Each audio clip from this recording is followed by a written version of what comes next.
পঞ্চায়েতের অস্থায়ী কর্মীর সঙ্গে বিবাহ বহির্ভূত সম্পর্ক পঞ্চায়েতের সচিবের, তা মেটাতেই ডাকা হয় সালিশি সভা। সেখানে ওই পঞ্চায়েত সচিবের বিরুদ্ধে অস্ত্র হাতে দাদাগিরির অভিযোগ। সেখান থেকেই গোষ্ঠী কোন্দল তৃণমূলের। ঘটনার জেরে সরগরম মালদার হবিবপুর।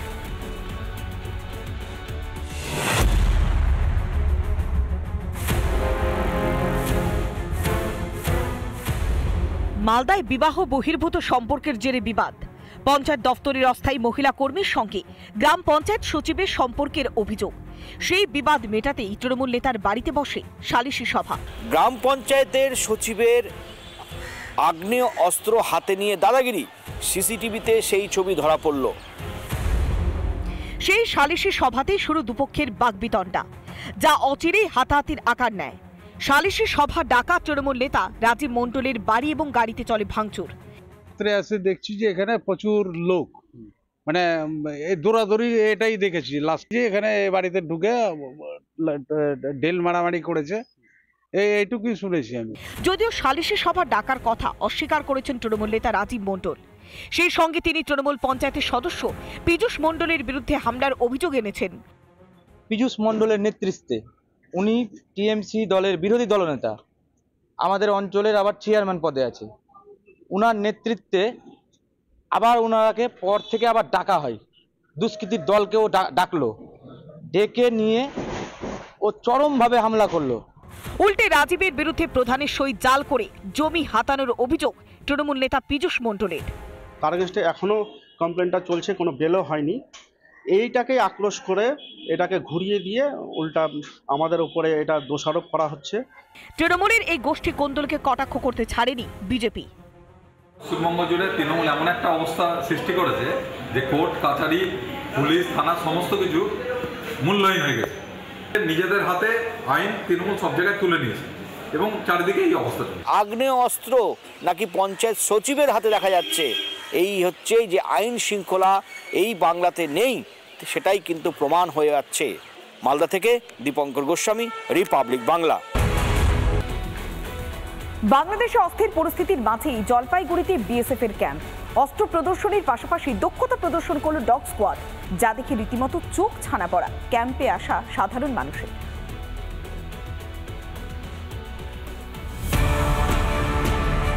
ইউনুসপন্থীদের হিন্দু নিধন যজ্ঞে বাংলাদেশের পরিস্থিতি ক্রমশই জটিল হচ্ছে। সীমান্তে অনুপ্রবেশের সিঁদুরে মেঘ। ওপার বাংলায় যখন এই পরিস্থিতি, সে সময় জলপাইগুড়িতে বিএসএফ এর অত্যাধুনিক অস্ত্র প্রদর্শনী।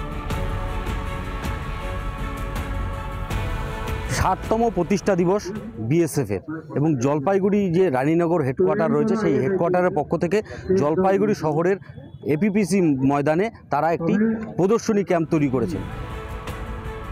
বিশেষ প্রদর্শনীতে বিএসএফ এর আধুনিক অস্ত্রশস্ত্র প্রদর্শন করা হয়। ক্যাম্পে ভিড় জমান বহু মানুষ। বিশেষ প্রশিক্ষণপ্রাপ্ত কুকুরদের দক্ষতা দেখে মুগ্ধ ছোট থেকে বড়। এগুলো খুবই ভালো লাগছে, আর নিয়ম যেগুলো আর কি ওনাদের দৈনিক, এই যে কুকুরকে শেখানো, করানো, সেগুলো খুবই ভালো লাগছে আর কি।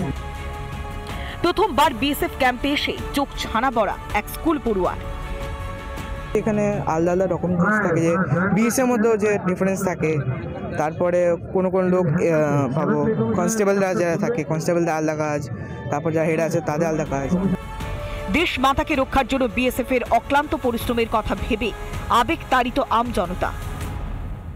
আমাদের ভারত মাতাকেও রক্ষা করার জন্য ওনাদেরকে ঝাঁপিয়ে পড়তে হবে, সেরকম যাতে কোনো গন্ডগোল না হয় তার দিকেও খেয়াল রাখতে হবে।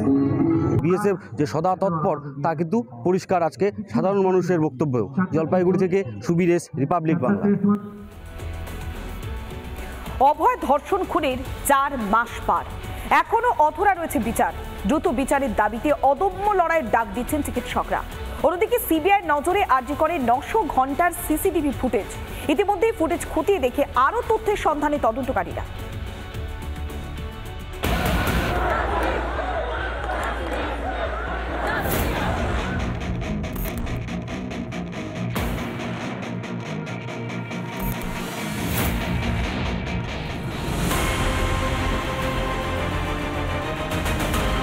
আটই আগস্টের রাত আজও ভোলেনি বাংলা।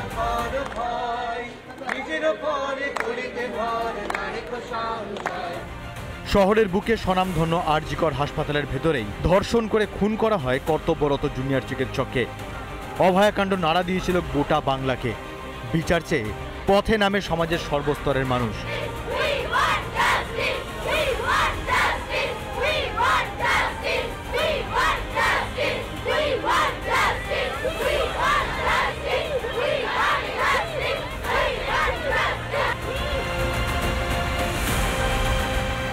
অভয়ার ধর্ষণ ও খুনের পর কেটে গিয়েছে 4 মাস। অভয়ার যে প্রতীকী মূর্তি, সেই প্রতীকী মূর্তিতে প্রদীপ জ্বালিয়ে ফুল দিয়ে তাকে স্মরণ করলেন জুনিয়র ডাক্তাররা।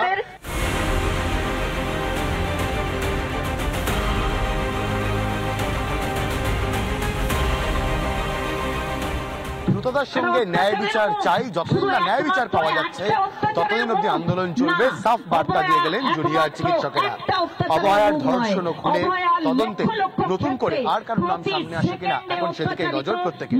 সমস্ত দিক থেকে দেখা গেছে যে প্রশাসনের একটা উদাসীনতা, তবে আমরা চাইছি এবং সেই জন্যই আমাদের আজকে এই প্রতিবাদ সভা এবং আমাদের যা যা কর্মসূচি আপনারা আগের দিনও দেখেছিলেন, এই বিচারের জায়গাটা নিয়েই আমাদের এই আন্দোলন। বারবার বলেছি, আজকে দেখুন সন্দীপ ঘোষের বিরুদ্ধে যে চার্জশিট তৈরি হয়েছে তার ক্লিয়ারেন্স স্বাস্থ্য ভবন গভর্নমেন্ট অফ ওয়েস্ট বেঙ্গল দিচ্ছে না। বিচারটা কোথায় আটকে আছে পরিষ্কার বোঝা যাচ্ছে। মানে অপরদিকে অভয়াকাণ্ডের তদন্তে এবার মিসিং লিঙ্কের খোঁজে সিবিআই। আরজিকরের সিসিটিভি ফুটেজগুলি খতিয়ে দেখে এবার অধরা একাধিক তথ্যের সন্ধান পেতে চাইছে তদন্তকারীরা। সূত্রের খবর, প্রায় 900 ঘন্টা সিসিটিভি ফুটেজ খতিয়ে দেখছে সিবিআই। মূলত 8 দিনের 8টি ক্যামেরার বিভিন্ন অ্যাঙ্গেলে আরজিকর হসপিটালে এই সেমিনার রুম এবং সেমিনার রুম চত্বরে এমার্জেন্সি বিল্ডিংয়ের থাকা বিভিন্ন অ্যাঙ্গেলে থাকা 8টি ক্যামেরার 8 দিনের ফুটেজ খতিয়ে দেখছে সিবিআই।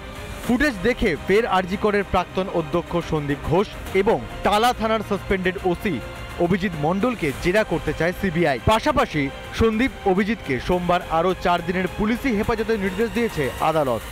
এই বিপুল পরিমাণ ফুটেজ, এই একটা বড় ফুটেজ খতিয়ে দেখতে অনেকটা সময় দরকার, সেই অনুযায়ী তাদেরকে জিজ্ঞাসাবাদ দরকার। সেই জন্য আজকে শিয়ালদা আদালতে সন্দীপ এবং অভিজিতের প্রোডাকশনের সময় এই কথা বলেই কিন্তু তাদের আরও 4 দিনের জেল হেফাজতের আবেদন করেছে। আবেদন মঞ্জুর করেছে শিয়ালদা আদালত।